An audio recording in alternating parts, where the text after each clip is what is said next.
केंद्र सरकार किसानों के हित के लिए एमएसपी में बढ़ोतरी कर रही है, उसके बाद भी किसान नेता राकेश टिकैत उसे सबसे बड़ा मजाक बता रहे हैं। कृषि कानून के बारे में जानकारी होने के बाद से ही वो केंद्र सरकार पर आरोप लगाते रहे हैं।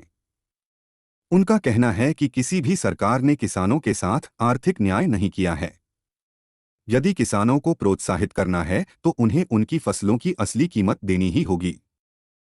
भारतीय किसान यूनियन के राष्ट्रीय प्रवक्ता राकेश टिकैत ने अपने इंटरनेट अकाउंट ट्विटर पर एक ट्वीट करते हुए उन्होंने लिखा है कि सरकार ने जो बढ़ी हुई एमएसपी घोषित की है वो एक धोखा है। उन्होंने कहा कि सीजन 2022 से 23 की खरीद हेतु जो न्यूनतम समर्थन मूल्य घोषित किया है वह किसानों के साथ सबसे बड़ा मजाक है। एमएसपी यानी न्यूनतम समर्थन मूल्य वो रेट है जिस पर सरकारी एजेंसियां किसानों से अनाज की खरीदने का काम करती हैं। केंद्र सरकार ने 9 जून को खरीफ की फसलों के लिए 22 फसलों की एमएसपी की घोषणा की थी, जिसमें धान का रेट 72 रुपये तक बढ़ाया गया था। धान की खरीद अगले माह यानी अक्टूबर महीने से शुरू होगी। सरकार फसलों की बुआई से पहले एमएसपी घोषित करती है ताकि किसान उसके अनुरूप फसलों की बुआई कर सके।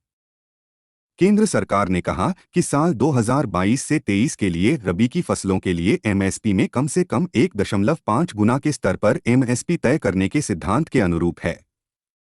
किसान खेती में जितना खर्च करता है उसके आधार पर होने वाले लाभ का सरकार ने अनुमान है। राकेश टिकैत ने कहा कि कृषि मूल्य आयोग द्वारा पिछले साल गेहूं की पैदावार की लागत 1,459 रुपये बताई गई थी और इस साल लागत घटाकर 1,008 रुपये कर दी गई है। इससे बड़ा मजाक कुछ हो नहीं सकता।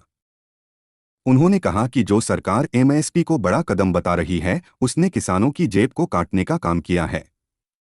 दूसरी कुछ फसलों में थोड़ी बहुत वृद्धि की गई है, लेकिन उन फसलों की खरीद न होने के कारण किसानों की फसल बाजार में सस्ते मूल्य पर खरीदी जाती है।